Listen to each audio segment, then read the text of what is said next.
हाँ भाई, 7 साल बाद सीएम पंक।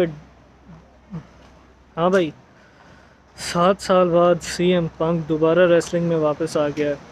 और मेरे ख्याल से पिछले कुछ सालों में इससे बड़ी रेसलिंग में कोई न्यूज़ नहीं आई।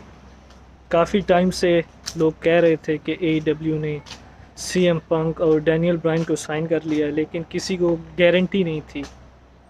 हाँ, पिछले एक दो कुछ हफ्तों से एईडब्ल्यू ने टीज़ करना शुरू कर दिया था, तो आई थिंक कुछ ना कुछ लोगों को अंदाज़ा हो गया था कि ये वाकई हो रहा है। इसीलिए इतनी टिकट्स बिकी थी, कोई 15,000 लोग थे शिकागो के स्टेडियम में।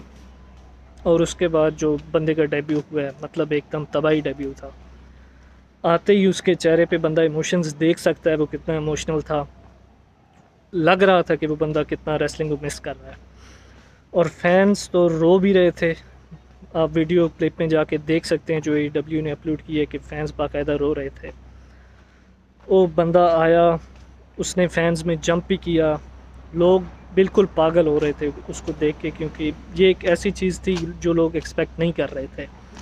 7 साल गुजर गए थे और सीएम पंक ने कह भी दिया था कि मैं अब शायद रेसलिंग में दोबारा वापस नहीं आऊँगा, लेकिन एईडब्ल्यू ने उसको वापस लेकर आए हैं। और कैसे आए हैं, ये एक मेरे ख्याल से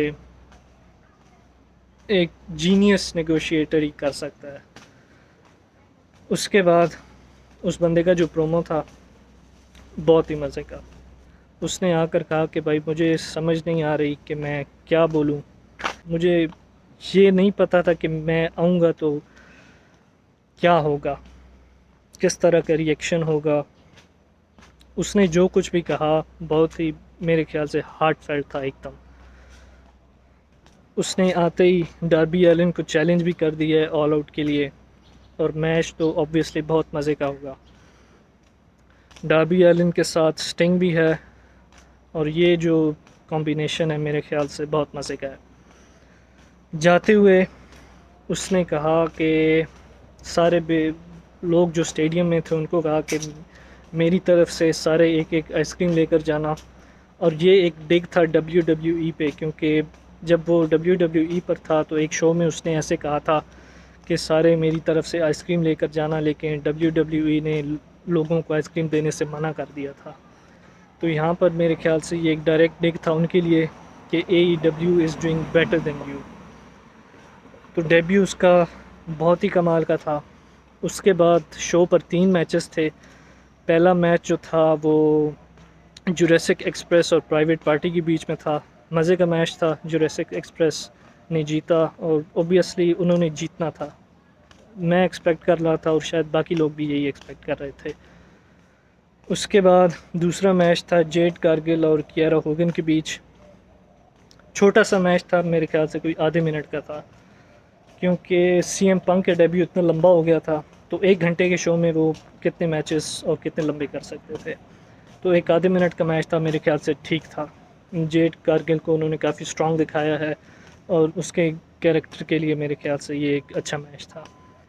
तीसरा जो मेन इवेंट था वो जॉन मॉक्सली और डैनियल गार्सिया के बीच में था। It was a nice match. मुझे अब इतना याद भी नहीं है, क्योंकि अगेन शो का जो मेन अट्रैक्शन था वो सीएम पंक ही था। It was a nice match. At the end 2.0 ने मॉक्सली पे अटैक किया और उसकी वजह से एडी किंगस्टन और स्टिंग और डार्बी एलन भी आ गए। तो ये इन चारों का जो एक आजकल ग्रुप बना हुआ है, इसमें से सीएम पंक के लिए भी कोई 2 से 3 मैचेस तो आराम से निकल सकते हैं।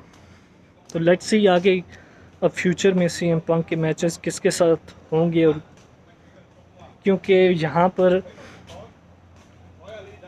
रेसलर्स इतने सारे हैं कि किसी के साथ भी अगर सीएम पंक मैच करना चाहे तो कर सकता है, क्योंकि इनके साथ उसका अभी तक कोई मैचअप हुआ नहीं है। बिल्कुल सारे नए रेसलर्स हैं और कुछ डब्ल्यू डब्ल्यू ई के भी हैं, तो उनके साथ भी अगर वो करना चाहे तो करेगा। जो कि उसने कहा कि कुछ मेरी चीज़ें बाकी हैं उन लोगों के साथ। तो लेट्स सी अभी इसके आने से एडब्ल्यू को कितना फ़ायदा होगा, ये अब अगले कुछ हफ्तों में पता चल जाएगा। रेटिंग्स कितना ऊपर जाती हैं और क्या होता है। तो अब अगले हफ्ते डायनामाइट की रिव्यू पे मिलते हैं। सी यू गाइस।